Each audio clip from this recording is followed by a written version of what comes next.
does that even mean, Bowers Game Corner? Hi there, YouTube. I'm back again today for another episode of Skip the Rules, and today we're skipping the rules for Not Enough Mana from Potion Institute. This is for 3 to 6 players. It's going to take you 1 to 2 hours to play. We've got it all set up, but I'm going to teach you exactly how to do it, exactly how to play. So the first thing you're going to do is make sure everybody has a player reference card, and you'll most likely want a shot glass, as you are going to be drinking a liquid of your choice, which we're going to refer to as potions in this game. Also, you're going to make sure that everyone has 10 red health crystals in front of them, and then you're going to set the rest off to the side. You also set these blue mana crystals off to the side. You won't need any of those for right now.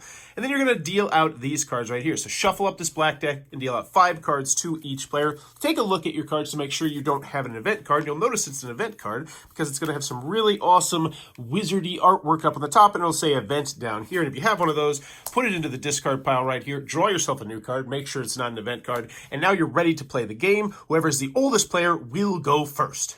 The goal of the game, and there's 2 different ways to potentially win, are to either deplete all your opponent's health tokens by knocking them out of the game like so, or just outlasting everyone because they got KO'd, because once again, you will be drinking beverages of your choice. So on your turn, the first thing you're going to do is draw back up to your hand limit, which will normally be 5 cards, even though that can be modified with cards. If you happen to draw one of the event cards, then you're going to read it out loud and then place it in the middle of the table, and that is something everyone is going to have to deal with. And then you'll draw a replacement card, so you're still back at your hand limit. So on your turn, you're going to be taking your cards, and you're going to be doing one of the 3 main actions, which are to play cards, discard cards, or draw cards. And you can do this in any order you like to, and as many times as you would like to. So we'll talk about discard cards first. It's the most simple concept. Really, it just means you're going to discard as many cards as you like, put them into the discard pile. They are now gone, but at the beginning of your next turn, don't forget, you're going to draw back up to your hand side. So this is pretty much just if you want to get rid of some of the cards in your hand. The next thing you can do is to play cards. And I'll show you a couple of the different cards in the game. So this one right here is only going to cost you 2 of the blue crystals, while this card right here, this Fireproof Tiara, is going to cost you 4 of the blue crystals, and it would also cause you to discard one of the cards with this symbol. So for instance, I could spend 4 blue crystals and discard this lightning card, and now I could equip this Fireproof Tiara in front of me, which would give me a persistent special ability.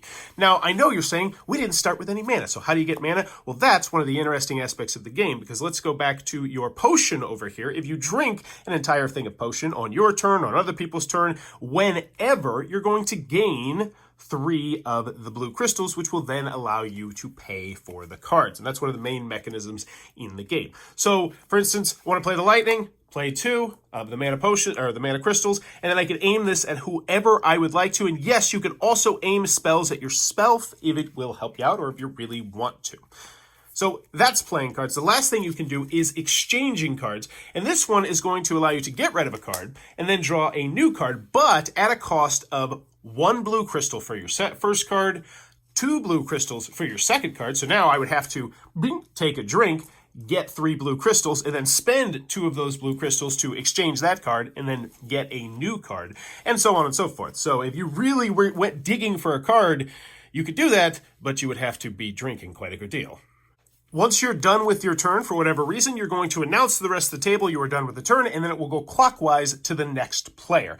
Last but not least, I want to mention one small thing about the event cards and just the cards in general, which is there's a good variety of cards in here, so make sure you read all the text on the card top to bottom, because there is very important information even on the bottom, which will tell you when cards are going to happen and how they're going to trigger and different things like that. So be sure to read all the information on the cards, and if you have a rules discrepancy that you can't figure out, drink to solve it, and whoever drinks the most can then house rule it however they want to do it. But that is how you are going to play Not Enough Mana, so go have some fun with that. And if you enjoy this content, please be sure to click on that subscribe button down below. And as always, thanks for your time, YouTube.